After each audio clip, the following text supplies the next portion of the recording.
Asbahna wa asbaha mulku lillah walhamdulillah wala hawla wala quwwata illa billahil aliyyil azim. Asyhadu an la ilaha illallah, asyhadu anna Muhammadan abduhu wa rasuluh. Allahumma salli ala Muhammad wa ala ali Muhammad wa sallim wa radiyallahu anhu kulli sahabati rasulillahi ajmain. Alhamdulillah, syukur kita kepada Allah Subhanahu wa taala. Pada pagi hari ini kita dihimpun oleh Allah di majelis ini. Semoga majelis kita ini majelis yang diberkahi oleh Allah Subhanahu wa taala. Serta selawat dan salam marilah kita mohonkan semoga kepada baginda Nabi Muhammad sallallahu alaihi wasallam sebagai uswah dan qudwah hasanah buat kita semua. Bapak-bapak, ibu-ibu yang dimuliakan oleh Allah, kita lanjutkan kembali kajian tafsir kita masih di surat An-Naba. Ketika itu sedikit saya ulangi. A'udzubillahi minasyaitonir rajim. Bismillahirrahmanirrahim. Amma yatasaalun 'anil naba'il 'adzim alladzi hum fihi mukhtalifun kalla saya'lamun thumma kalla saya'lamun. Surat An-Naba ini berawal dari Darun Nadwah ya. Jadi Darun Nadwah itu tempat berkumpulnya orang-orang kafir Quraisy ya.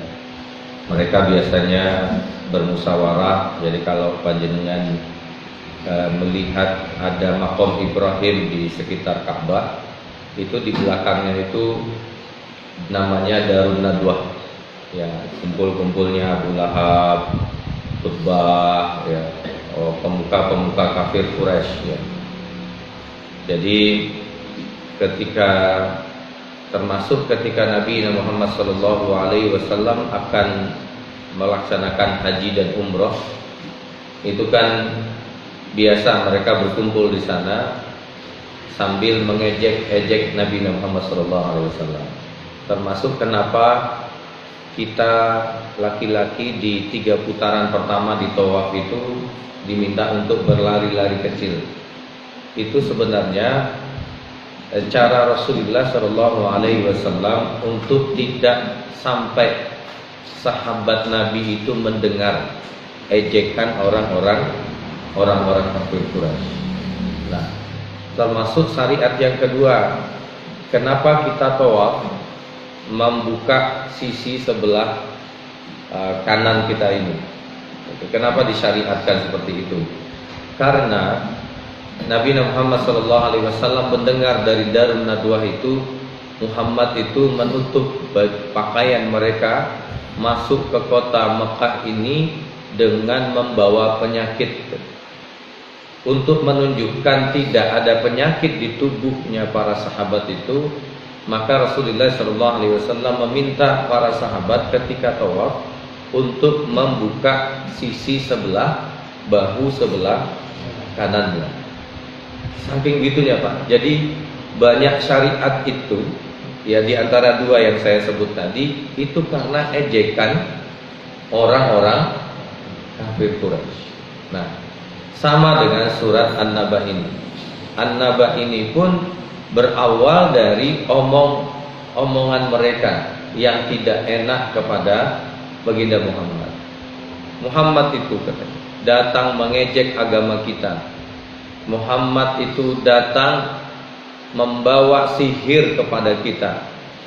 Sebenarnya pernyataan-pernyataan mereka ini amma yatasaalun, mereka bertanya-tanya itu bukan bertanya sebenarnya, tetapi menghinakan. Dalam tafsir disebut dengan dhammiyah, menghinakan. Jadi samalah kita lihat kondisi teman-teman saudara-saudara kita di Palestina ya. Itu kan ada yang menghinakan. Ya salah sendiri, kenapa tidak pindah dari Palestina? Jadi terakhir tawarannya untuk pindah ke Indonesia. Dan itu sebenarnya tawaran mengejek. Jadi Donald Trump itu sebenarnya bukan benar-benar ingin menawarkan, tapi sebenarnya mengejek ya kaum muslimin ini yang tidak berdaya. Saya hari Kamis itu kan pulang, hari Rabu itu saya masih di Madinah, saya nonton televisi. Donald Trump itu datang ke Saudi. Apa permintaannya kepada MBS? Permintaannya kepada MBS adalah untuk menaikkan ya anggaran biaya haji dan umroh untuk membantu dia hasil kebakaran di Los Angeles itu. Coba bayangkan Pak, mengemis datang ke Saudi untuk apa? Dinaikkan harga haji dan umroh untuk membantu mereka. Setelah itu menghinakan kaum muslimin, ya. Setelah itu menghinakan kaum muslimin. Dan itu terjadi Pak. Dulu pun terjadi. Bagaimana mereka menghinakan baginda Nabi Muhammad Sallallahu Alaihi Wasallam. Jadi persoalan penghinaan ke Nabi itu Pak, Masya Allah, sampai pada puncaknya di surat Ar-Rahman itu, ya, sampai pada puncaknya di surat Al-Isra juga. Jadi kalau panjenengan betul-betul memahami surat Al-Isra, sebenarnya surat Isra itu adalah obat ya yang diberikan oleh Rasulullah sallallahu alaihi, diberikan oleh Allah Subhanahu wa taala kepada Nabi Muhammad. Puncak-puncak kesedihan Nabi. Walaupun ada dua sahabat yang masuk Islam ya. Waktu itu ada Umar bin Khattab dan Hamzah yang masuk Islam, tetapi Rasulullah sallallahu alaihi wasallam kehilangan dua benteng besar. Yang pertama adalah Abu Thalib pamannya yang melindungi Rasulullah. Jadi kalau masih ada Abu Thalib Pak, tidaklah mungkin orang itu akan membunuh Nabi Muhammad SAW. Kenapa? Karena Abu Thalib lah yang melindungi. Karena kalau memerangi Abu Thalib, memerangi Rasulullah, sama saja memerangi Abu Thalib. Kalau memerangi Abu Thalib, sama saja memerangi Bani Hashim, kabilah besar yang tidak mungkin mereka perangi. Tapi saat itu Allah panggil Pak. Jadi Allah panggil Abu Thalib, Khadijah juga Allah panggil. Tidak ada lagi yang melindungi Rasulullah Sallallahu Alaihi Wasallam. Tidak ada lagi, seorang pun tidak ada lagi yang melindungi Rasulullah. Maka mereka melakukan intimidasi, pembunuhan kepada kaum muslimin.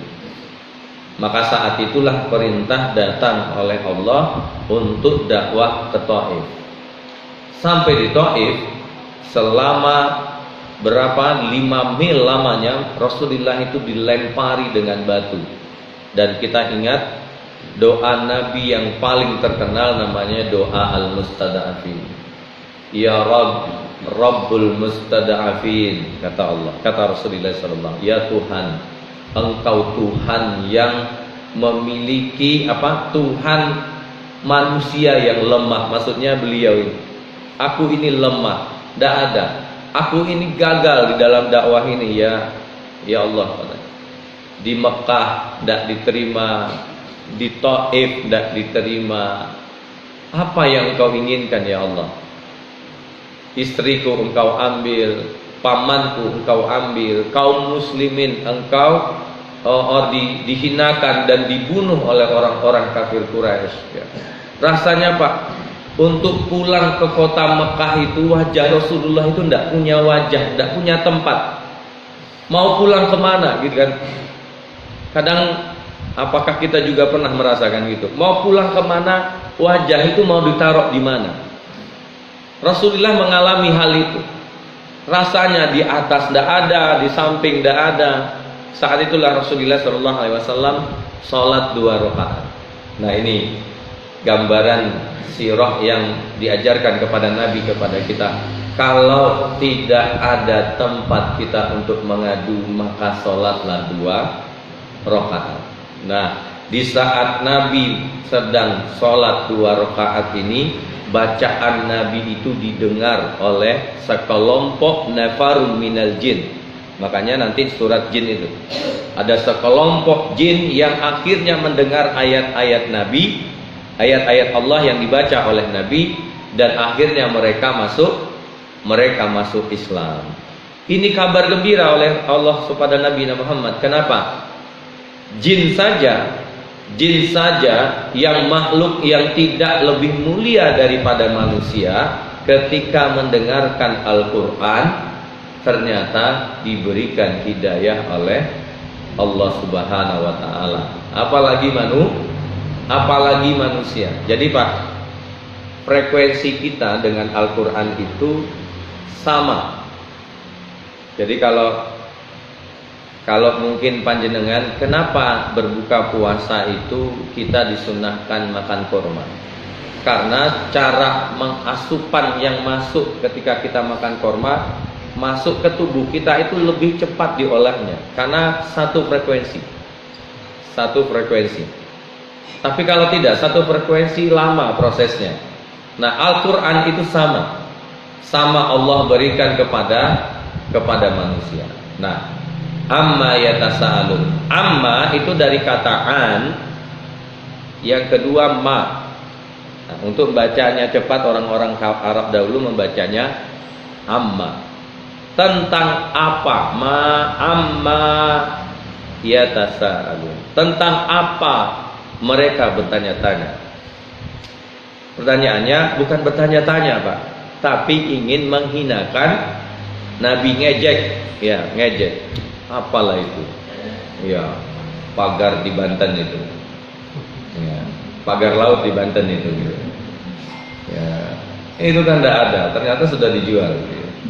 Sudah bersertifikat. Sertifikatnya 1 hari jadi.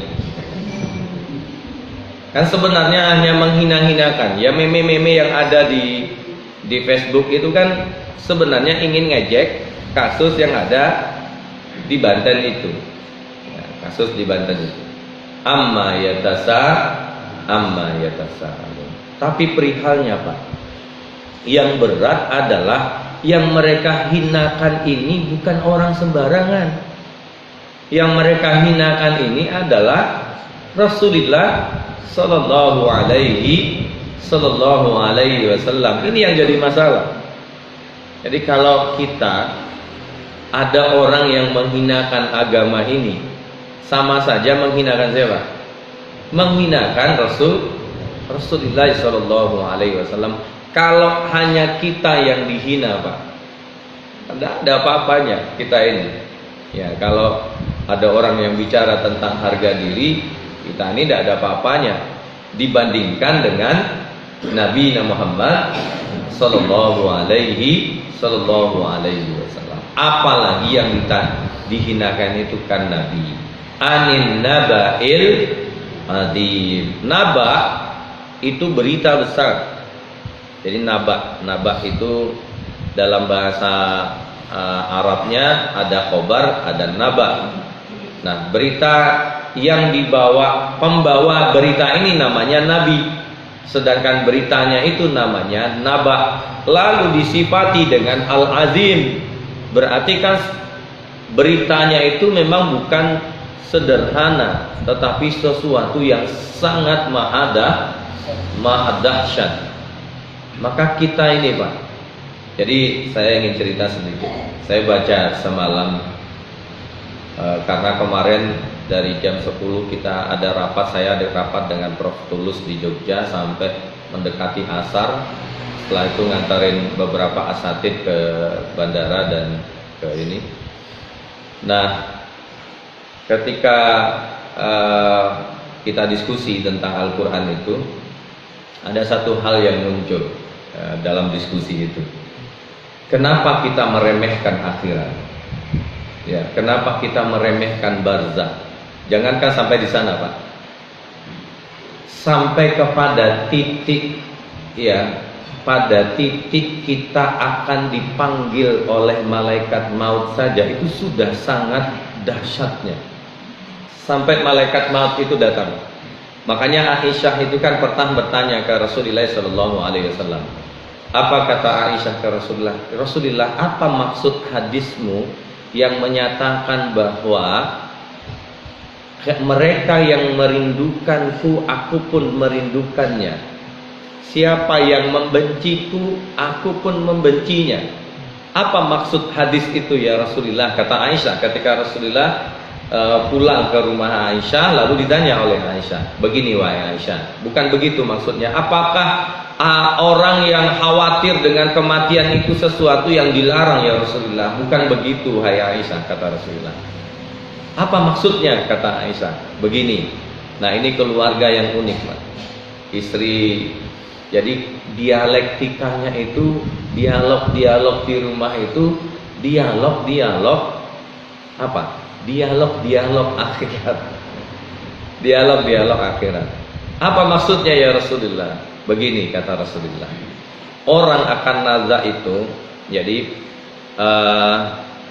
wan nazi'ati gharqa wan nasyitati nasta wasabihati sabha.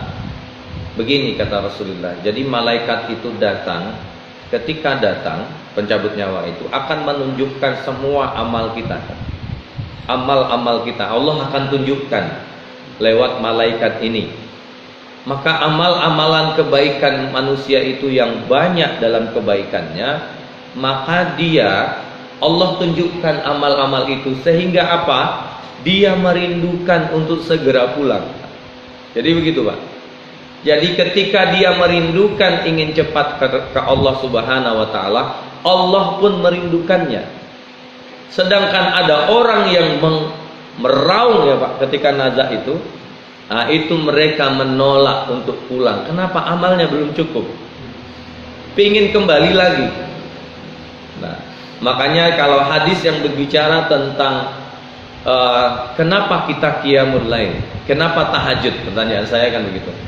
Tahajud itu kan dari kata jahada, hajada.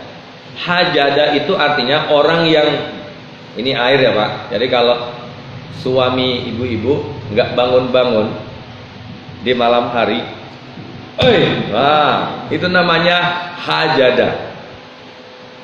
Hajada itu dibangunkan dengan cara dihentakkan. Itu namanya, tapi jangan praktek ya Bu. Maksudnya dikagetkan. Kenapa? Karena kebangkitan kita di barzah itu sudah mengagetkan kita, Bu. Sangat mengagetkan. Begini, jenengan ya, dalam kitab Ruh itu disebutkan bahwa orang yang dibangkitkan dari ketika barzah itu, dia tidak merasa sedang di barzah, sedang merasa di hidup biasa saja. Jenengan bangun gitu ya, bangun, setelah itu pergi ke kamar mandi, bersih-bersih, setelah itu berwudu, semua selesai, berangkat ke masjid, jenengan sholat di masjid 2 rakaat, setelah itu ada imam yang ngimami, jenengan makmum, ada kajian, seperti biasa. Nah, yang luar biasa baru jenengan sadari adalah ketika dalam kitab Ruh itu jenengan melihat ada orang yang mulai berkumpul, ada orang yang menangis, melihat anak kita menangis, ada melihat istri kita menangis. Ada apa ini? Wa ma hadzal waqi'? Benarkah ini terjadi?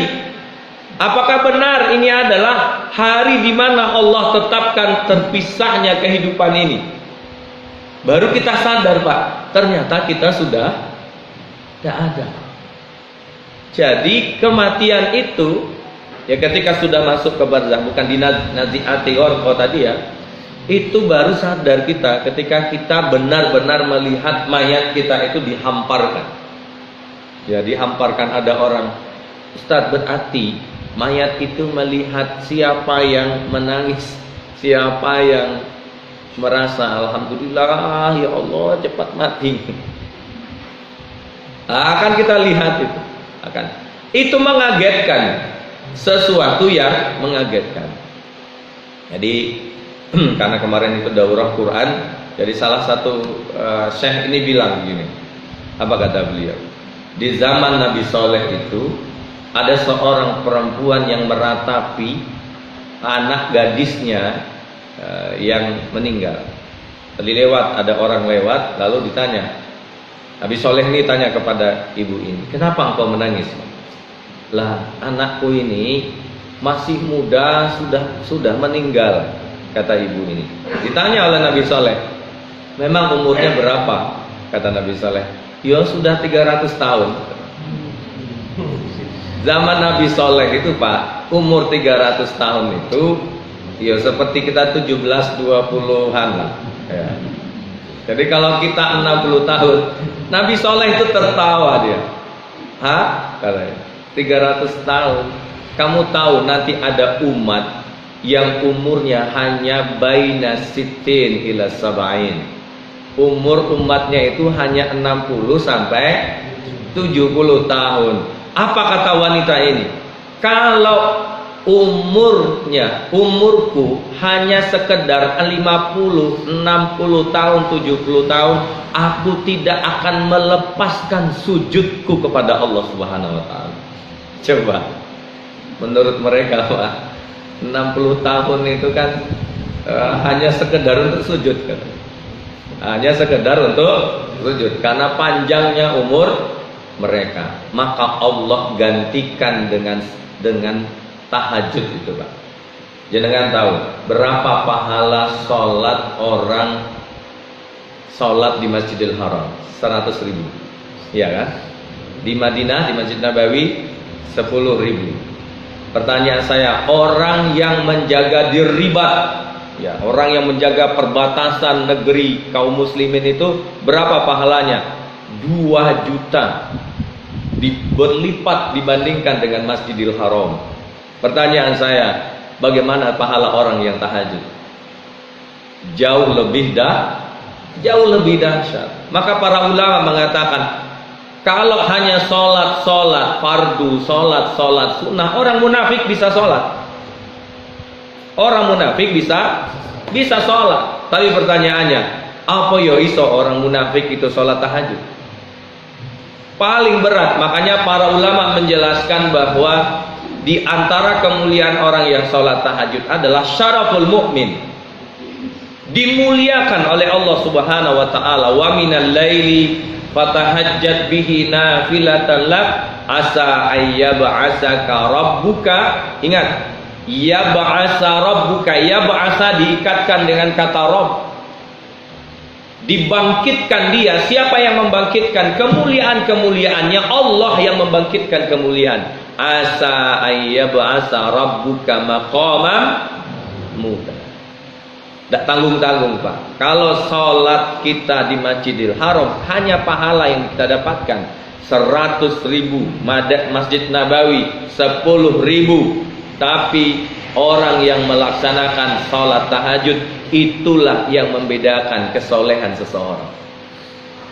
Makanya jangan tahu bagaimana sholat tahajudnya Abu Bakar Siddiq itu. Nah, kita baca tentang bagaimana ibadatu min ibadatir rahman, bagaimana ibadahnya orang-orang yang dicintai oleh Allah Subhanahu wa taala. Kalau saya sebutkan beberapa sahabat, di mana sholat tahajudnya, supaya kita juga semangat Pak. Karena kita ini pasti pulang. Persoalannya kan begitu. Ada yang tidak pulang, atau yang tidak ingin pulang. Pokoknya aku neng Masjid Jazulia. Gak bisa Pak, pasti pulang. Itu yang memastikan para sahabat itu berbeda-beda sholat tahajudnya. Bukan gerakannya ya, bukan bacaannya, cara sholatnya. Cara sholat yang saya maksud bid'ah berarti bukan. Kalau Abu Bakar Siddiq itu sholat itu mojok Pak, mojok sana. Jadi mojok, lampu dimatiin. Kalau Umar itu lampu dihidupin semua. Kan ada mazhab kita tuh, kalau sholat tahajud di Idul Ramadan itu masjid mati semua. Ah, itu Abu Bakar itu. Abu Bakar itu. Ada anak buahnya Abu Bakar. Ngojok, terus bacaannya itu agak lirik. Bismillahirrahmanirrahim. Terdengar di sini. Bismillahirrahmanirrahim. Tapi Pak, membaca satu surat yang beliau baca mulai dari jam setengah 1, jam setengah 2 malam atau jam 2 malam, nanti bacaan selesai di rakaat pertama mendekati subuh. Jadi rakaat pertama itu Pak hanya 2 rakaat. Kadang kadang Abu Bakar itu hanya 2 rakaat terkadang. Ya kadang 4, ya kadang 6. Ya senikmatnya Abu Bakar itu. Jadi satu panjang berdirinya, nanti rakaat keduanya pendek. Nah, gitu. Tapi bacaannya lirik. Nah, itu Abu Bakar Siddiq. Kalau Umar, beliau sholat di mana Pak? Ibaratnya depannya masjid rumahnya Pak Mur itu, Pak Mur sholat itu di antara masjid ini dengan rumah beliau itu. Gelar sajadah, orang tahu Pak, sekota Madinah itu. Gelar ini kan nggak ada sajadah waktu itu ya, hanya pasir gitu aja. Allahu Akbar, lantar, suara keras, semua lampu dihidupkan, sampai orang itu heran. Abu Bakar, Umar, kenapa sholat tahajud ngono piye? Kamu tahu Umar ini tidak hanya membawa Umar masuk surga, tapi semuanya harus masuk surga. Wah gitu. Umar, ya, Umar dia ngomong begitu. Kalau kita lihat Abu Huzaifah, bagaimana sholatnya beliau? Nah, Huzaifah ini sholatnya unik lagi. Ya, Bismillah biasa, surat ya surat pendek.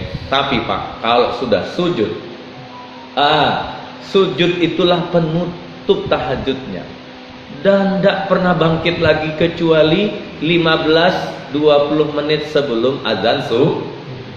Lama sujudnya. Pertanyaan saya, kalau kita berapa lama bisa sujud? 15 menit dah oleng-oleng ya.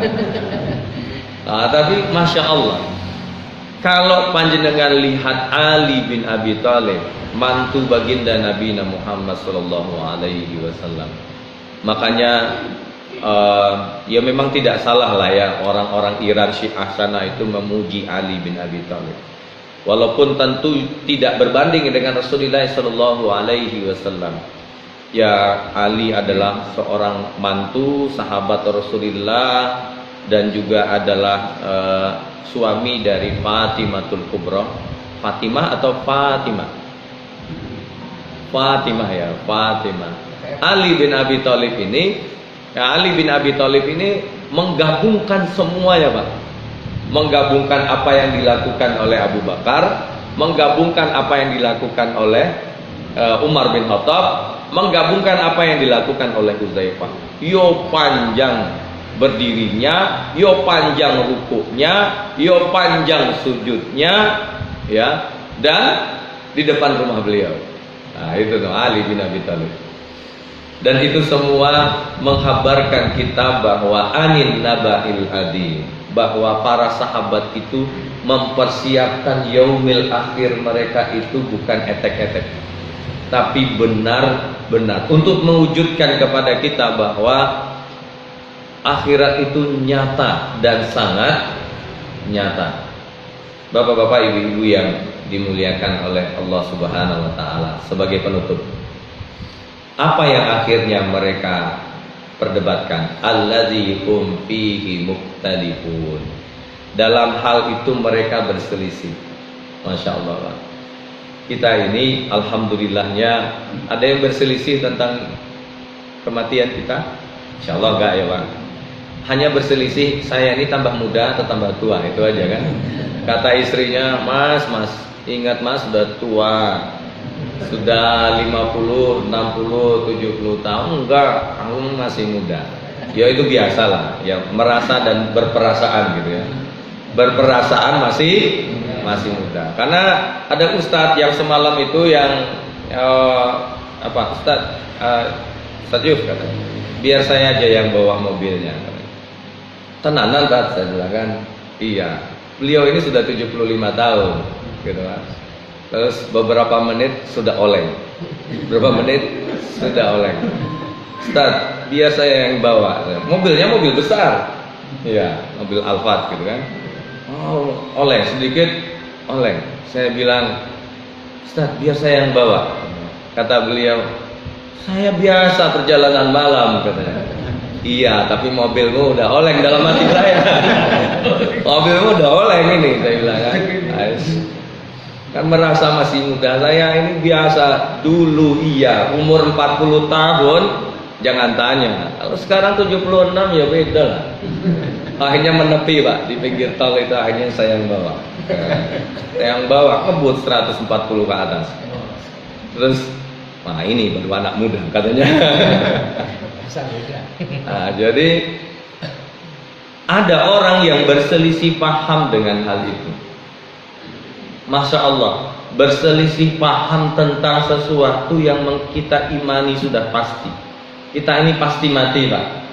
Pasti masuk ke dalam kubur, Allah alam.